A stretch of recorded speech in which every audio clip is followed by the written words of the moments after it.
tout le monde. Salut. Bonjour Mathieu. Salut Thomas. Bonjour Marilyn. Et donc bienvenue dans cette première vidéo de débrief. On est au Salon International des Jeux de Cannes 2024. Alors on fait ce premier débrief. D'habitude on vous fait un petit peu plus rêver en vous montrant le salon. Là on est le soir de la cérémonie de l'As d'Or. Donc l'intégralité du palais est un petit peu contrôlée. On peut pas aller là où on veut. Et en plus il pleut dehors. Donc voilà, on s'est mis dans notre local. Donc aujourd'hui ça a été la première journée. En général le jeudi c'est la journée la plus calme, puisqu'elle n'est pas ouverte aux visiteurs. Alors cette année il y a eu pas mal de changements dans le salon. Notamment ce matin c'était ouvert aux professionnels, mais la définition de professionnel a été un peu plus restreinte, on va dire, par rapport à d'habitude, ce qui fait que c'était assez vide en fait. Donc pour nous c'était quand même hyper confortable, on pouvait s'asseoir où on voulait, jouer quand on voulait. Peut-être certaines autres personnes étaient peut-être un peu moins contentes. C'est vrai que en fait les éditeurs ils s'en sont parfois un peu pleins parce que ils n'avaient pas assez de monde aux tables, mais en même temps c'est vrai qu'ils pouvaient parler aux boutiques. Il y a eu toutes les formations Cultura machin chez certains éditeurs et ou distributeurs, et pour eux c'était plus confort que d'avoir plein de joueurs qui prennent d'assaut et des joueurs qui sont arrivés à partir de midi. Et je dirais aussi que pour certains animateurs, ça permettait aussi de se mettre un peu dans le bain, du coup de commencer à expliquer les règles alors qu'ils n'étaient pas forcément... des fois ils découvraient des fois le jeu à l'instant. Ouais. Enfin bref, pour nous c'était quand même en tout cas très confortable. Je vous propose qu'on vous parle de ce à quoi on a joué. Mathieu, je te laisse commencer. Eh bien très bien, je vais commencer avec Régicide. Alors Régicide, c'est un jeu qui avait fait un petit peu sensation il y a quelques années, notamment sur BGG. C'est un jeu qu'on va jouer avec un jeu de 54 cartes. Alors Régicide est fourni avec ce jeu-là et des belles illustrations, et dans lequel on va simplement jouer des cartes de valeur numérique pour battre les têtes. Et en fait, si on n'arrive pas à battre une tête, on va se prendre des dégâts, on doit défausser des cartes pour la valeur des dégâts qu'on prend, et après, toute carte jouée va avoir des effets, par exemple nous faire repiocher des cartes, prendre des cartes de la défausse et les remélanger dans la pioche, parce que si on ne peut pas piocher, c'est un peu dommage pour nous, ou alors simplement nous protéger de l'attaque, ou alors doubler notre attaque. Le seul truc, c'est que les têtes qu'on va battre, elles ont une couleur, et elles sont immunisées contre les pouvoirs de cette couleur. Donc il faut vraiment anticiper, essayer de réfléchir à comment est-ce qu'on économise ses ressources, comment est-ce qu'on bat les adversaires. C'est un sentiment assez tendu, c'est du coop, où on va vraiment se coordonner. Alors il y a des limites de communication aussi, et ça donnait vraiment envie d'en faire une deuxième. C'est dommage qu'on ait dû s'arrêter là au moment où on s'est arrêté là, parce que clairement on voit mieux comment ça se passe, on voit mieux comment on gère justement les ressources, on peut jouer des combos aussi, et on a aussi les as qui vont permettre de se rajouter, c'est des compagnons animaux qui vont rajouter des pouvoirs et un petit peu changer le jeu. Donc voilà, vraiment, vraiment très cool, à la hauteur de sa réputation. J'en avais pas mal entendu parler. Et donc ça se fait chez Yellow. C'est une localisation du jeu de Devir. Alors tu nous as dit, tu as beaucoup parlé de cartes. On est d'accord que c'est un jeu qui est assez proche d'un jeu de 54 cartes finalement sur le... Le matériel, c'est complètement un jeu de 54 cartes avec des aides de jeu, avec des trucs rajoutés et des illustrations vraiment spécifiques à Régicide là-dedans. Ouais. D'accord. Très bien, merci Mathieu. De rien. Alors moi je vais enchaîner sur un jeu qui s'appelle Harmonie. Alors un jeu qui va parler d'animaux, je sais pas si vous vous êtes rendu compte aussi, mais moi j'ai eu l'impression qu'il y avait des animaux dans presque tous les jeux auxquels on a joué. Soit c'est des illustrations, soit des biomes, soit c'est des personnages qui sont animaux, mais les animaux c'est partout. Donc Harmonie c'est un jeu qui est chez Libellude. Alors moi Libellude j'attends toujours les jeux qu'ils vont faire. Ils en font pas très souvent finalement, ils ont pas beaucoup de sorties. Là c'est une sortie qui est encore plus rare parce que c'est pas un jeu d'association d'idées avec des images, donc c'est encore quelque chose de nouveau. Et donc tu l'as dit, là aussi on va recréer des biomes, c'est un jeu à notre tour, on a 3 petits galets qu'on va prendre, qu'on va poser sur notre plateau en fonction de la couleur des galets. On va faire des rivières, on va faire des champs, on va faire des montagnes, il va falloir les mettre plus ou moins haut. En fonction de comment on fait nos biomes, on va mettre des points, plus la rivière est longue, plus on a des points. Les champs, il faut faire des champs séparés pour marquer des points. Et en fonction de l'agencement, on va avoir des animaux qu'on va pouvoir placer si on a correctement agencé le plateau. Donc c'est un jeu qui m'a, moi, terriblement séduit. On est vraiment sur un truc qui est assez simple. Je vais dire le mot que j'aime pas d'habitude, mais qui est assez efficace. On comprend assez vite, on pose nos personnages. Pour une fois, je trouve que c'est une qualité. On a envie de jouer avec les animaux, on a envie de prendre nos petits animaux, de les placer. À la fin, on a quelque chose qui est très joli. On retrouve complètement la patte Libellude avec des illustrations que je trouve à tomber, une direction artistique qui est pas vue. Enfin, moi c'est quelque chose que j'ai pas eu. C'est la DA de Libellude qui a illustré le jeu, Maeva da Silva. Et c'est vraiment très bien. Vraiment très beau travail. Ouais, vraiment moi une très agréable surprise. J'avoue qu'on a commencé le salon avec ça. Voilà, ma seule frustration, c'est qu'on on m'a interdit de jouer avec la version surdimensionnée qui est encore plus magnifique. Mais sinon, vraiment un gros coup de cœur, moi, là-dessus. Si vraiment pour l'instant, s'il y en a un que je dois recommander, c'est celui-là. En fait, c'est vrai que tu t'appropries vraiment le terrain que tu crées et tu t'y fais. Tu te dis, ah ouais, là j'ai mis mes petites loutres, là j'ai mis mon aigle. C'est quand même hyper agréable de savoir ce que tu as fait dans ton terrain. Et même si le terrain des autres n'est pas si important, c'est ton tableau. Et ben en fait, il se passe un truc dans ton plateau. Ça va manquer d'interaction, peut-être, mais c'est ce qui le rend aussi accessible, aussi qui est mignon. Alors quand il y a des loutres, il faut les laisser à Fred pour qu'ils soient sympas, mais sinon, le jeu est vraiment génial. Marilyn, je te passe la main. En tout cas, ça ressemble un peu à Cascadia, ce que vous dites. Moi, j'y ai pas encore joué. Est-ce que ça ressemble à Cascadia ? Alors en fait, Cascadia, il y a vraiment cette association de je prends un animal et je prends un terrain et je constitue mon terrain. Moi, je trouve que les sensations sont très différentes. Parce que là, il y a vraiment cet espace un petit peu étriqué, alors que Cascadia est beaucoup plus vaste, beaucoup plus libre, mais en même temps, tu as cette tension de placer des animaux. Mais c'est vrai que tu places des animaux sur des biomes aussi, ça peut ressembler. Maintenant, voilà, les sensations sont quand même assez différentes et tu te sens moins sous pression dans Harmony que dans Cascadia. Ok, peut-être plus cool. C'est beaucoup plus cool, ouais. C'est beaucoup moins crunchy en termes de réflexion, voilà, c'est plus libre. Ok. Alors moi j'enchaîne avec un jeu qui est aussi très familial, Chronicles of Light, Darkness Falls, donc j'espère que je l'ai prononcé comme il faut, chez Ravensburger.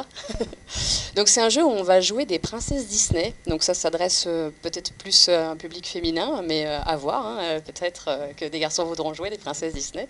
Donc dans la première boîte, il y aura Violette, Dame Marianne, je l'ai noté, Vaiana et Belle. Donc voilà, on joue une de ces héroïnes et c'est complètement asymétrique. La particularité, c'est que en fait, le tour de jeu est vraiment libre. Donc on va dépenser un jeton d'action pour faire notre action. Alors, ça va être très simple, hein, ça va être se déplacer, pouvoir attaquer parce qu'il y a une menace, bien sûr, qui règne sur le royaume, voilà, et qui arrive à un endroit avec un portail et qui va faire popper des ombres un peu partout. Et il va falloir essayer de battre ces ombres, faire diminuer la puissance de la menace pour pouvoir l'emporter. Et on a aussi chacune une quête personnelle qu'il est impératif de remplir pour pouvoir gagner la partie. Donc on va essayer de faire notre petite quête tout en allant combattre ces zones de spawn là d'ombre et tout en faisant notre petite quête personnelle. Voilà, donc c'est vraiment pas très corsé en termes de difficulté, hein.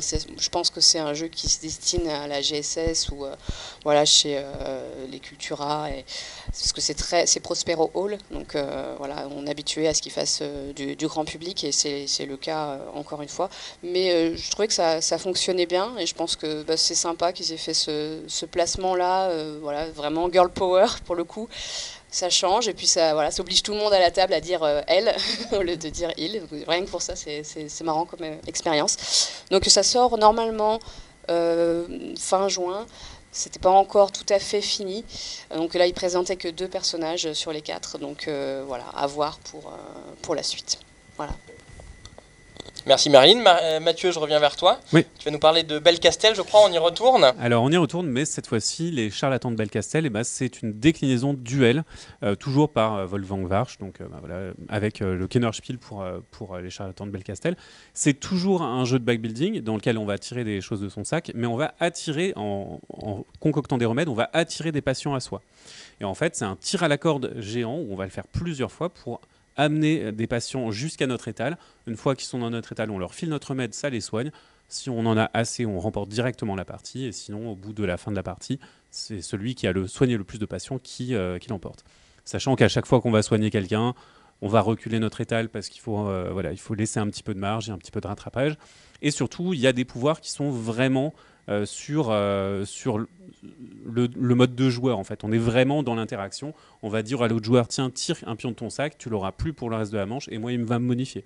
On va avoir une espèce d'enchère où on va proposer quelque chose à l'autre joueur. On va lui dire, regarde, là, je compose une enchère pour toi en mode I split you choose. Soit tu prends le plateau de la balance où je vais t'offrir ces améliorations-là, soit je prends le bonus de la carte, donc prends celui que tu veux et moi, je prendrai l'autre. Et donc, en fait, il y a pas mal de petits mécanismes. Alors, c'est un petit peu plus compliqué, il y a un petit peu plus de phases, il y a un petit peu plus de mécanismes. Et c'est peut-être un petit peu répétitif parce qu'on continue souvent à à tirer des jetons de son sac. C'est un petit peu long cette phase-là. Mais par contre, il y a des vrais pouvoirs hyper intéressants et vraiment adaptés au jeu à 2, alors que le jeu de base, c'était plutôt pour 3, 4, 5, où c'était plus adapté. Donc voilà, je suis un petit peu mitigé par rapport au premier. Je préfère le premier par rapport à celui-là, parce qu'il apporte plus de complexité, et que je ne sais pas si j'ai envie d'aller vers autant de complexité dès le début. Ok.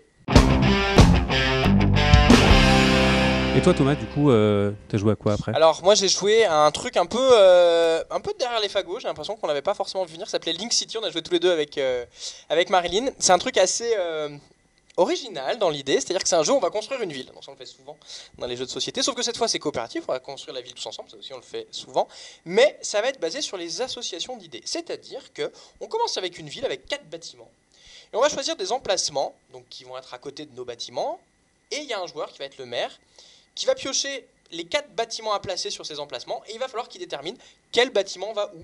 Au plot bleu, je vais mettre plutôt tel bâtiment, au plot rouge, je vais mettre plutôt tel bâtiment, et ainsi de suite.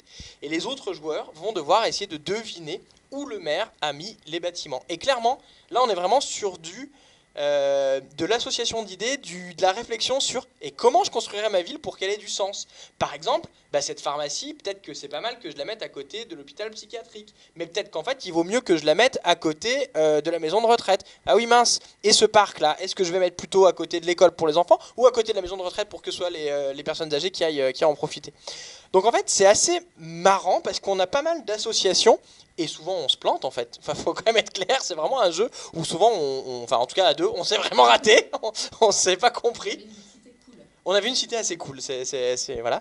Et voilà, et ça marche assez bien finalement parce que tu expliques, oui regarde, là j'ai mis un coin avec plein de supérettes, mais pourquoi t'as mis l'hôpital de jour à côté de la boîte de nuit, jour et nuit. Ouais mais regarde, tu le mettais à côté de là où il y avait à manger, c'est logique, les gens ils viennent se balader, ils vont vouloir faire leurs courses. Donc c'est assez marrant en fait, il se passe des discussions qui sont assez intéressantes pour un truc qui est assez simple, assez accessible. Je sais pas ce que ça donnerait à plusieurs, je sais pas ce que t'en as pensé. C'est vrai qu'on a joué à 2, donc difficile de dire à plus, mais j'ai trouvé le côté association d'idées original sous cet angle de l'urbanisme. Ça reste fun parce qu'on se trouve à avoir des discussions un peu alambiquées ou surréalistes sur... il y a des trucs quand même sur le bureau. Le local du parti d'extrême droite, voilà, qu'on met à côté de l'association des migrants. Ouais, ou pas. Voilà, des migrants. Ouais, c'était à des moments il y avait des discussions qui pouvaient popper, qui étaient étonnantes, et des fois ça partait en live en mode association d'idées un peu. Voilà. Donc moi j'ai trouvé que l'idée était originale. Finalement, c'était plutôt une bonne surprise. Ouais, une chouette proposition. Mais effectivement, ça joue jusqu'à 6. Et à 6, comment on arrive à se mettre d'accord sur comment faire une ville? C'est chaud. À mon avis, c'est chaud. À mon avis aussi, à ouais. tester. Je te laisse le micro, Marilyn. J'enchaîne avec C'est ça. InKit, donc qui sort chez Banquise, qui est un jeu d'ambiance aussi, coopératif aussi, qui se joue donc de 2 à 8 joueurs. Et le principe, ça va être de faire deviner un mot. Donc ça aussi, on l'a déjà beaucoup vu. Mais cette fois-ci, on va utiliser des tampons, donc des petits tampons qui ont des formes, genre un triangle, un rond, une barre. C'est très très sommaire, quoi, et il va falloir s'exprimer avec ça. Sauf que, alors au départ, on a le droit à 5 coups de tampon. Donc on va faire deviner un mot, par exemple karaoké, je sais pas. Donc on va se dire, tiens, je vais essayer de faire une note de musique, par exemple. Donc je prends un tampon qui fait un rond et un autre qui fait une barre. Et j'ai le droit à 5 coups de tampon, donc j'ai quand même un peu de place pour m'exprimer. On a vraiment, on peut faire plusieurs coups du même, on peut faire des petits coups comme on veut. Enfin, c'est très libre. Mais va falloir que la personne comprenne ce qu'on a voulu dire. Et là, quand on n'a plus qu'un seul coup de tampon à la fin, parce que ça va se réduire progressivement au fur et à mesure de la partie, 5 coups, 4 coups, etc. Et quand on doit faire deviner un mot avec un seul coup de tampon, ça devient un petit peu plus tricky, quoi. Alors, précisons quand même qu'à chaque fois, on doit deviner parmi plusieurs propositions, sinon ce serait quand même compliqué, quoi. Effectivement, oui. Donc moi j'ai trouvé que c'était hyper original. Cette utilisation des tampons, c'est jamais vu. Ça fait un peu penser à Imagine à l'époque avec les cartes transparentes, on a des formes. On peut retrouver cette créativité-là un petit peu, mais il y a ce côté, c'est fini une fois qu'on l'a tamponné, il est là. Et moi j'ai trouvé que c'était assez rafraîchissant. Ouais, je suis assez d'accord. Il y a un côté, moi j'ai trouvé un côté un peu magique sur le fait que quand on t'explique que tu vas commencer avec 5 tampons, tu fais OK, puis quand on te dit tu vas finir avec 1, t'es en mode ça va jamais marcher. Et en fait ça marche. Alors pas toujours, tout le monde ne voit pas les serrures de la même façon, mais sinon ça marche plutôt pas mal, c'est assez sympa. Ouais, et puis effectivement, quand on est à un coup de tampon, à un moment, il y a des choses qui sont hyper dures. Typiquement, un arc-en-ciel, comment tu fais avec un seul coup de tampon quand tu n'as pas le loisir de dessiner un arc-en-ciel avec ton tampon. Ouais. Donc il y a quand même aussi un travail sur les mots qui permettent d'avoir des séries de formes ou des formes ou des concepts qui sont représentatifs par certains objets clés. Et je trouve ça plutôt fin dans le travail de... Après, en plus, il y a des intrus, si tu veux rajouter. Nous, on a joué à 3, il y avait des intrus, effectivement. Bon, il y a un seul truc qui m'interroge, c'est le fait que chaque tampon, chaque forme est associée à une couleur. Et du coup, moi, ça me perturbe un peu parce que je trouve que ça brouille le message. J'aurais presque mis la même couleur pour tout le monde, quoi. Mais bon.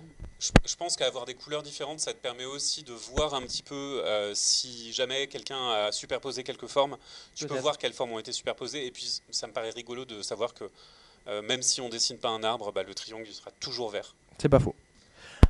Bon, je crois qu'on en est fini pour ce premier débrief. Ouais, c'est déjà pas mal. Et ben on se revoit demain. On va essayer de trouver un endroit beaucoup plus chouette pour vous faire un petit peu rêver. Donc comme toujours, vous nous connaissez. Si vous avez aimé la vidéo, n'hésitez pas à nous mettre des petits pouces, à mettre des petits likes, à mettre des commentaires si vous avez joué au jeu aussi. Il faut toujours se rappeler que on est sur un salon, c'est une ambiance qui est toujours particulière. Donc les avis sont toujours parfois un peu plus tranché parce que l'ambiance s'y prête, donc n'hésitez pas à compléter ce qu'on va dire.